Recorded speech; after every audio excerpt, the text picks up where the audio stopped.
British Freemasons went underground and now rarely march in view of the public.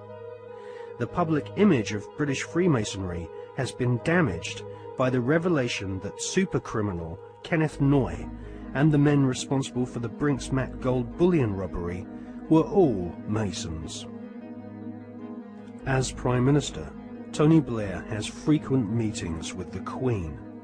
She herself is Grand Patroness of International World Freemasonry, which has its Grand Lodge of England headquarters near Drury Lane in London.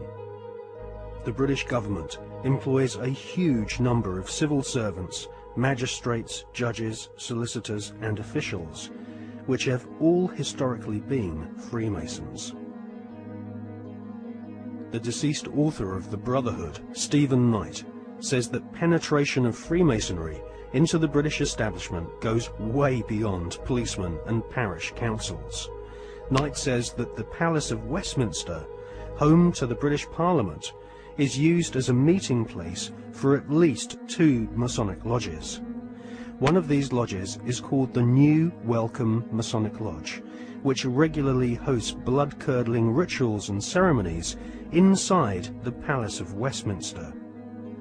Members of Parliament from all political parties gather together, wearing white gloves, sashes, lambskin aprons, and wielding ceremonial daggers, swearing bloodthirsty oaths of allegiance to each other. Just where this leaves British democracy is anyone's guess, but the fact that these secret ceremonies take place in a building paid for by the British taxpayer leaves one wondering if Freemasons do not see themselves as superior to the average British citizen.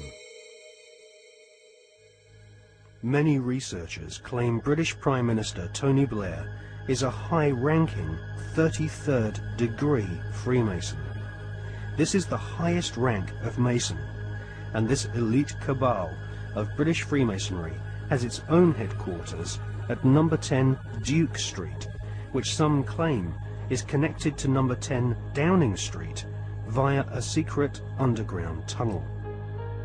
Inside the Duke Street headquarters of the Supreme Council of the 33rd degree, there is a red room, a black room, and a chamber of death, which Masons use for macabre rituals based on ancient Jewish mysticism and Enochian magic. Once initiated into the 33rd degree, Masons are told they are superior beings, and the human population are referred to as being profane goyim, which means cattle. If Tony Blair is indeed a 33rd degree Freemason, then he is following in the footsteps of previous Prime Ministers, who have all been members of either Freemasonry, the Knights Templar, or the Round Table, which was started by Sir Cecil Rhodes following his economic conquest of Zimbabwe during the 19th century. Winston Churchill was also a 33rd degree Freemason, initiated into the Studholme Lodge at the headquarters of the 33rd degree in May 1901. Winston Churchill was also a member of the Order of Druids, who often meet at Stonehenge during the spring equinox, whilst members of the British public are forcibly restrained from this ancient megalithic site by thousands of police officers. The ancient Druid rituals at Stonehenge can be considered harmless when compared to the murderous, satanically inspired ceremonies of Freemasonry. Most Freemasons do not progress beyond the first 3 degrees, or exams of initiation. These are often called the blue degrees. In fact, many Masons do not even realize that beyond the 3rd degree of Master Mason, that there are higher degrees. The higher degrees of Freemasonry are almost exclusively populated by men of aristocratic lineage, or ex-officers of the armed forces. In all, at any one time, there are no more than a few dozen men who reach the 33rd degree. As they pass each ritual test, the ceremonies become more bizarre and include symbols which can be found in ancient Egypt, with initiates being given pompous titles such as sovereign, prince, or knight.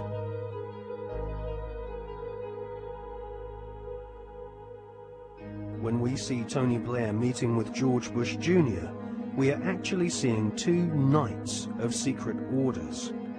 Blair is rumoured to be a sovereign knight of Malta, whilst Bush is confirmed as being a knight of Eulogia, his title bestowed upon him whilst laying in a coffin at the Skull and Bones Secret Society headquarters at Yale University. Blair and Bush claim to have democracy and freedom as their #1 priorities, but both have sworn blood-curdling oaths of allegiance to ancient Babylonian, Egyptian, and Jewish demon gods. Both have sworn on pain of death not to reveal the secrets of their Masonic orders.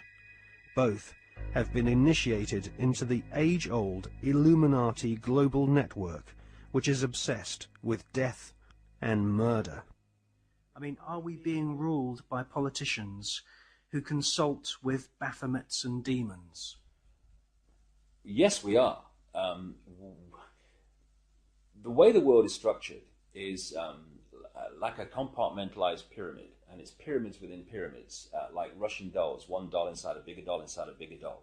So you'll have a compartmentalized pyramid that is the British government, for instance, where the people at the bottom don't know what the top is really going towards, what the agenda really is. Just as in in a bank, you've got a bank, and the people at the bottom of the bank who take the checks over the counter, they don't know what's going on above them, and they don't know what's going on above them.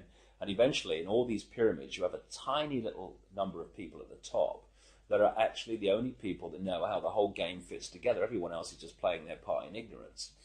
And so what the Illuminati do is they make sure that only their people, or those that are not a problem to them, will reach those levels of power in which decisions have to be made to push this agenda forward. When people say sometimes, well, you see these people everywhere, you see these one and these one other. No, hold on a second. No, they're at these high positions of power. Therefore, because of this process of filtering them out, if you're not one of us, mate, you ain't going to get sponsored by the right people to get these positions of power. And if you slip through the net, there's going to be a scandal, or there's going to be something we're going to bring up that's going to bring you down, because you're not one of our guys. And so therefore, the ratio of people who are into these dark satanic rituals, etc., to positions of real power in the world are very, very high compared with the general population, where it's nothing like as high, of course.